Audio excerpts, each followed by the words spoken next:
Hello बच्चों, मैं स्मिता बिजलवान स्वागत करती हूँ आपका आईसीटी वर्चुअल क्लासरूम में। आशा करती हूँ आप सभी स्वस्थ होंगे और अच्छे से अपनी पढ़ाई कर रहे होंगे। बच्चों, आज हम पढ़ने जा रहे हैं क्लास 8 की साइंस और क्लास 8 साइंस में हम अपना चैप्टर कंबशन एंड फ्लेम पूरा कंप्लीट कर चुके थे, जिसके हम क्वेश्चन आंसर यहाँ पर कर रहे थे। तो चलिए इन्हीं क्वेश्चन आंसर्स को आगे कंटिन्यू करते हैं। अब जैसा कि आप जानते हैं, इस चैप्टर में इन सारे टॉपिक्स को हमने कवर किया है, इनसे रिलेटेड ही हम क्वेश्चन आंसर कर रहे थे। और क्वेश्चन आंसर्स में हम थोड़ा उनको डीपली डिस्कस करेंगे, जिससे कि चैप्टर के बीच का जो टॉपिक अगर आपको कहीं पर समझ में नहीं आया तो यहाँ पर वो भी आपको क्लियर हो जाएगा। चलिए तो बढ़ते हैं। तो बच्चों, ये सारे क्वेश्चन आंसर्स हम कर चुके थे अपने प्रीवियस लेक्चर्स में। चलिए नेक्स्ट क्वेश्चन की तरफ बढ़ते हैं। अगला क्वेश्चन है, हरे पत्तों के ढेर को जलाना मुश्किल है लेकिन सूखे पत्ते आसानी से आग पकड़ लेते हैं, समझाइए। अब आपने देखा होगा, चलिए तो आप खुद से सोचिए, अगर आपके पास एक ढेर है हरे पत्तियों का और एक ढेर है सूखी पत्तियों का, तो आग कौन जल्दी पकड़ेगा? जो सूखी पत्तियां हैं, है ना, वो जल्दी आग पकड़ेंगी, ठीक है। लेकिन हरी पत्तियां जो है वो बहुत देर में आग पकड़ेंगी, यानी कि बहुत मुश्किल है उनका आग पकड़ना। ऐसा क्यों? जो सूखी पत्तियां हैं बच्चों, उनका जो इग्निशन टेम्परेचर होता है, यानी कि प्रज्वलन तापमान होता है, वो बहुत कम होता है, जिस वजह से वो आसानी से आग पकड़ लेती है।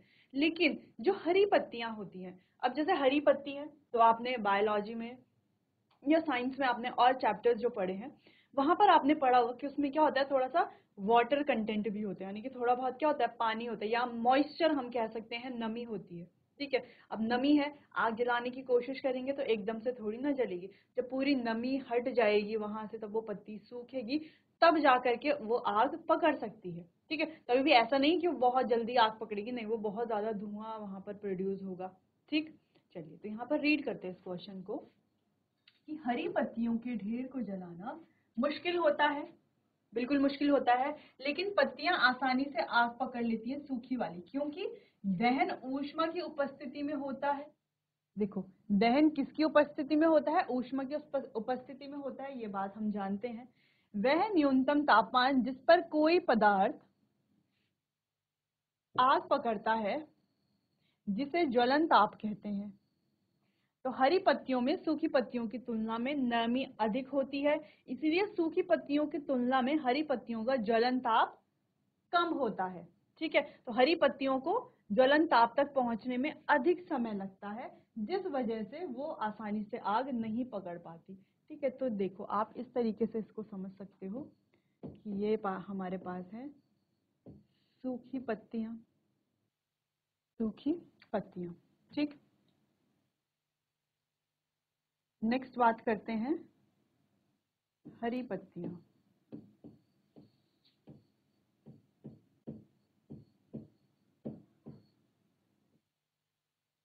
ठीक है, हरी पत्तियां।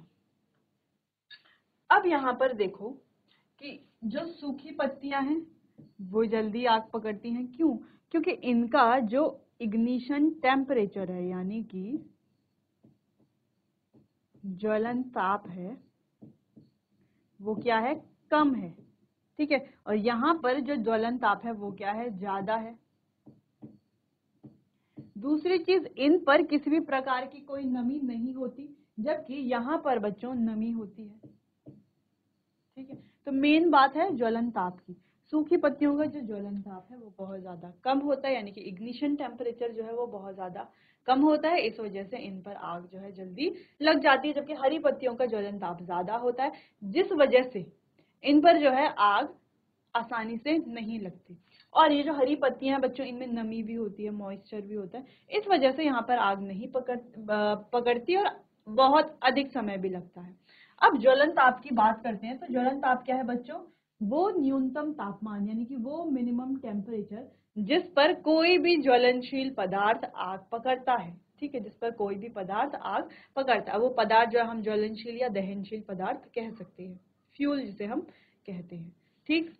चलिए, जैसे जो ज्वलन तापमान है उसके बारे में अगर हम थोड़ा और डिस्कस करें, तो जैसे कि हमने देखा है कि मिट्टी का तेल है और लकड़ी है, दोनों क्या है हमारे, ईंधन है, लकड़ी भी और मिट्टी का तेल भी। लेकिन मिट्टी के तेल के ऊपर जैसे ही माचिस लेकर के जाते हैं वो एकदम से जलना शुरू हो जाता है। लेकिन जो कि लकड़ी है, लकड़ी के ऊपर एकदम से माचिस लेकर के जाते हैं तो क्या वो जलना शुरू होता है? नहीं जलता है ना। पहले वो थोड़ा देर तक हम उसको, लकड़ी को जो है आग के ऊपर रखना पड़ेगा, फिर वो लकड़ी क्या होती है, धीरे धीरे गर्म होती है, फिर जा करके जलती है। अब कैरोसिन यानी कि जो मिट्टी का तेल है वो तो बहुत जल्दी जल जाता है। तो इससे आप क्या समझते हैं कि जो मिट्टी का तेल है उसका जो ज्वलन तापमान है वो बहुत कम है, इसीलिए वो आसानी से आग पकड़ लेता है।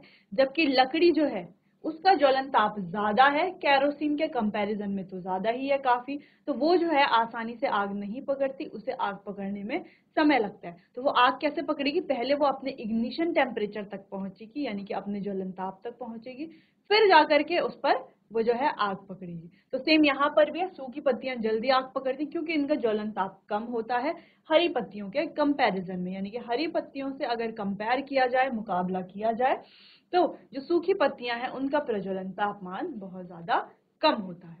ठीक है, चलिए, तो ये था क्वेश्चन। और यहाँ पर ये बात की गई है नमी की, क्योंकि जो सूखी पत्तियों की तुलना में नमी अधिक होती है हरी पत्तियों में, इसीलिए यहाँ पर ये जो है आग पकड़ने में ज्यादा समय लगाती हैं। ठीक है, चलिए बच्चों, तो इतना आप नोट कर लीजिए, फिर हम आगे बढ़ेंगे।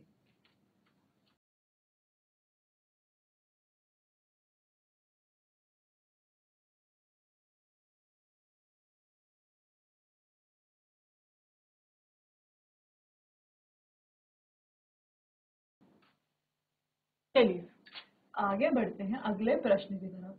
सुनार सोने और चांदी को पिघलाने के लिए ज्वाला के किस क्षेत्र का उपयोग करता है और क्यों?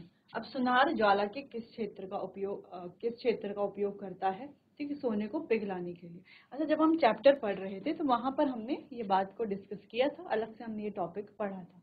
ठीक है, तो अपने चैप्टर में ध्यान दिया होगा तो आपको ये पॉइंट भी ध्यान होगा, ये क्वेश्चन आप आसानी से कर लेंगे। ठीक है, चलिए, बाकी ज्वाला के क्षेत्र की अगर बात करें तो 3 क्षेत्र होते हैं। एक तो सबसे बाहर वाला क्षेत्र, ठीक है, जिसको हम आउटर जोन भी कहते हैं, या आउटर जोन सबसे गर्म क्षेत्र भी होता है बच्चों। ठीक, फिर बात कर लेते हैं मध्य जोन की, मध्य क्षेत्र की, जो मध्यम गर्म होता है। फिर बात कर लेते हैं सबसे अंदर वाले पार्ट की, जो क्या होता है बच्चों, सबसे कम गर्म होता है। चलिए, तो सुनार सोने और चांदी को पिघलाने के लिए ज्वाला के सबसे बाहरी क्षेत्र का उपयोग करते हैं। किसका उपयोग करते हैं? सबसे बाहरी क्षेत्र का उपयोग करते हैं, क्योंकि सोने और चांदी का गलनांक उच्च होता है, यानी कि मेल्टिंग पॉइंट क्या होता है, उच्च होता है, और सबसे बाहरी भाग पूर्ण दहन से गुजरता है। और सबसे बाहरी भाग में क्या होता है बच्चों? पूर्ण दहन होता है।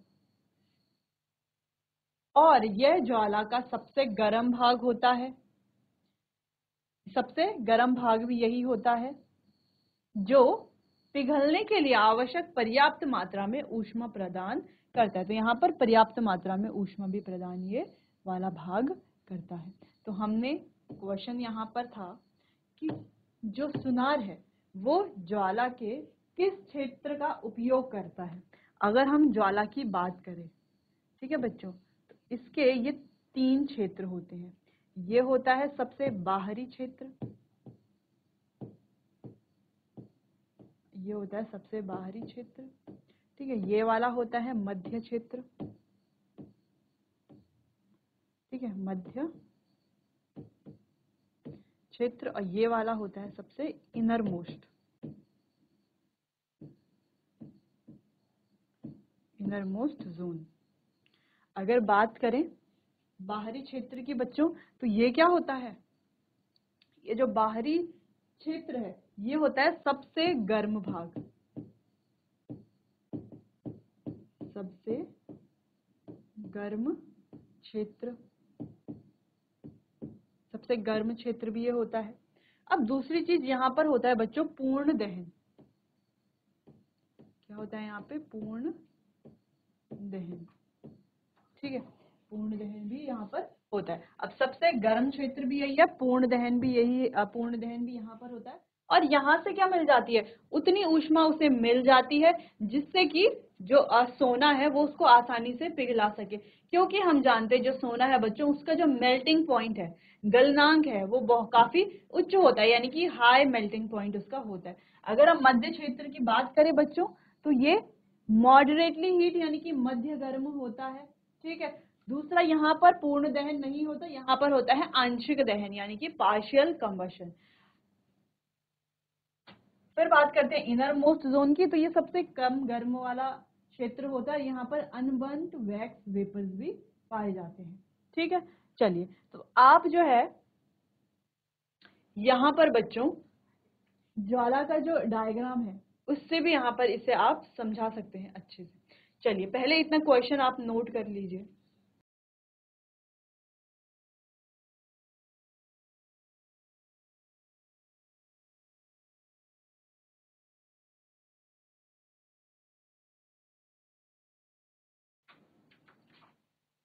चलिए, तो क्वेश्चन आपने नोट कर लिया होगा। अगर हम इसे देखें, अगर मोमबत्ती के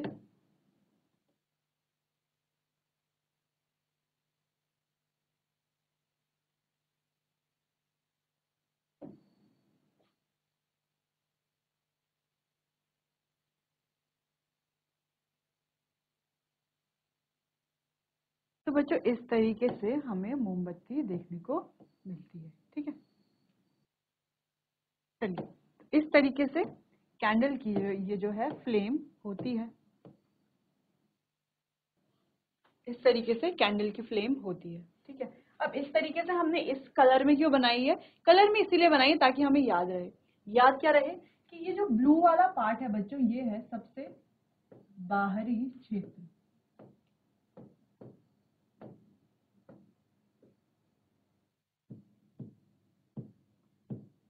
ये है सबसे बाहरी क्षेत्र। अब ये जो सबसे बाहरी क्षेत्र है, इसका रंग क्या है, नीला रंग है। दूसरी चीज, यहाँ पर क्या होता है, पूर्ण दहन हो रहा है। और तीसरी चीज क्या है बच्चों, कि यहाँ पर जो है ये क्या है, सबसे गर्म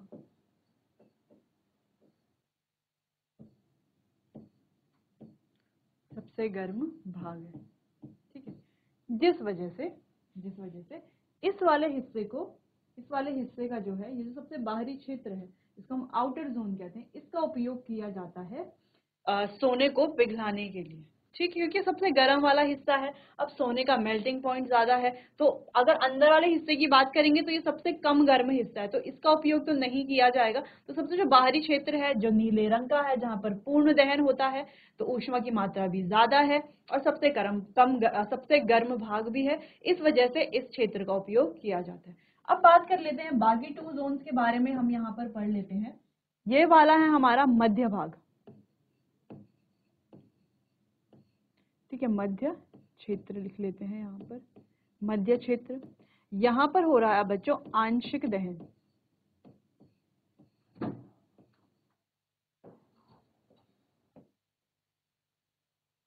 ठीक है, यहाँ पर हो रहा है आंशिक दहन। अब ये वाला जो है, ये वाला भाग जो है, ये होता है गर्म, कम गर्म होता है। ठीक है,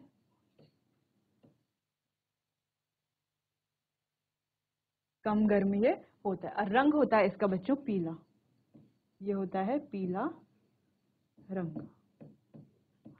ठीक है, रंग होता है इसका पीला। ठीक, इतनी बात समझ में आई।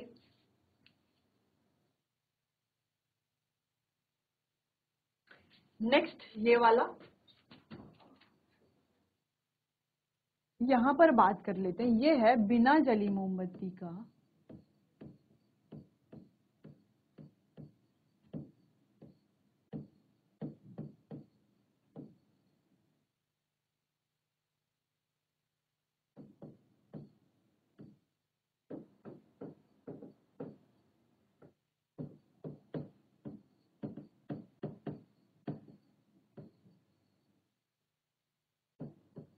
सबसे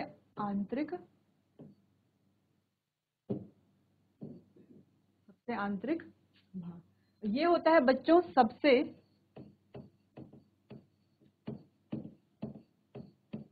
कम गर्म, और यहाँ पर इसका रंग होता है काला। ठीक है, तो यहाँ पर कैंडल को हमने अच्छे से यहाँ पर डिफाइन कर दिया है, इसके तीनों जोन्स के बारे में हमने अच्छे से लिख लिया है। ठीक है, चलिए, तो आपको क्या करना है, ये आंसर तो लिखना है, साथ में किनारे पे कैंडल का एक छोटा सा स्ट्रक्चर बना लेना है और उस पर सारे पॉइंट्स को मार्क कर लेना है। ठीक, क्योंकि एग्जाम में कैंडल का फ्लेम तो आ सकता है, ठीक है, जिसमें हो सकता है आपसे कुछ भी पूछ लिया जाए, तो आपको पता होना चाहिए कि कौन सा क्षेत्र है, कौन से रंग का है, कौन सा गर्म है, कहाँ पर पूर्ण दहन है, कहाँ पर आंशिक दहन है, ठीक, कहाँ पर बिना जली मोमबत्ती है। ठीक है, चलिए, तो इतना आप नोट कर लीजिए बच्चों।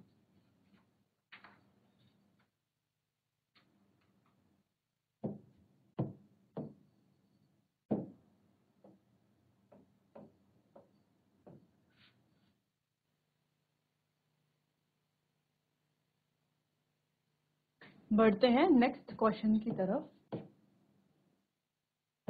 अगला है, क्या जंग लगने की प्रक्रिया को दहन कहा जा सकता है, चर्चा कीजिए।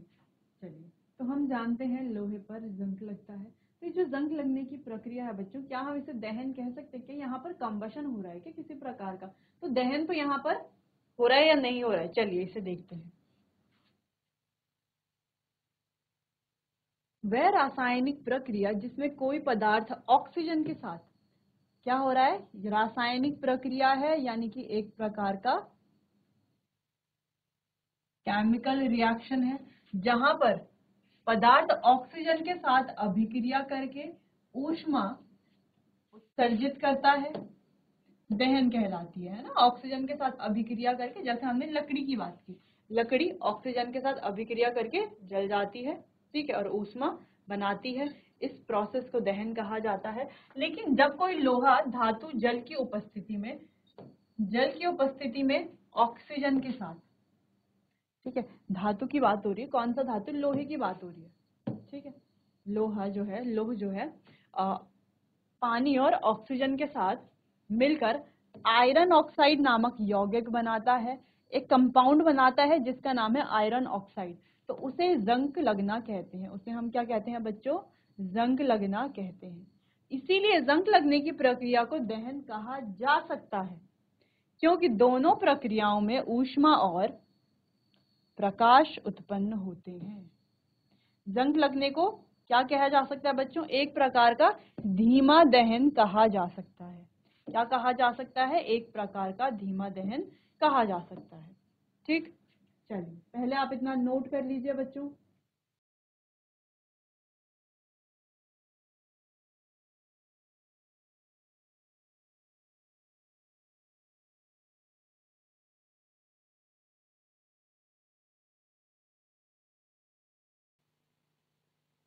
चलिए, तो जैसे कि हमने बात की, दहन की प्रक्रिया में क्या हो रहा है, देखो, जब दहन की प्रक्रिया हो रही है, दो चीजें निकल रही हैं, एक है हमारा ऊष्मा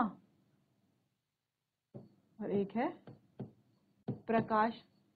लेकिन ये जो जंग लगने की प्रक्रिया है बच्चों, यहाँ पर ये कैसा, किस प्रकार का दहन कह सकते हैं, हम इसे एक धीमा दहन कह सकते हैं, जहां पर ऑक्सीडेशन होता है और यहाँ पर बच्चों हम कह सकते हैं बहुत कम मात्रा में धीमे उसमें ऊष्मा निकलती है, लेकिन किसी भी प्रकार का कोई प्रकाश हमें देखने को यहाँ पर नहीं मिलता, तो हम इसे बच्चों धीमा दहन कह सकते हैं। ठीक है, ये जो है धीमे दहन का एक उदाहरण हो सकता है। चलिए, तो इतना आपको समझ में आ गया होगा। चलिए बच्चों, तो आज के लिए बस इतना ही, बाकी कंटिन्यू करेंगे अपने आने वाले अगले सेशन में। तब तक के लिए आपका बहुत बहुत धन्यवाद।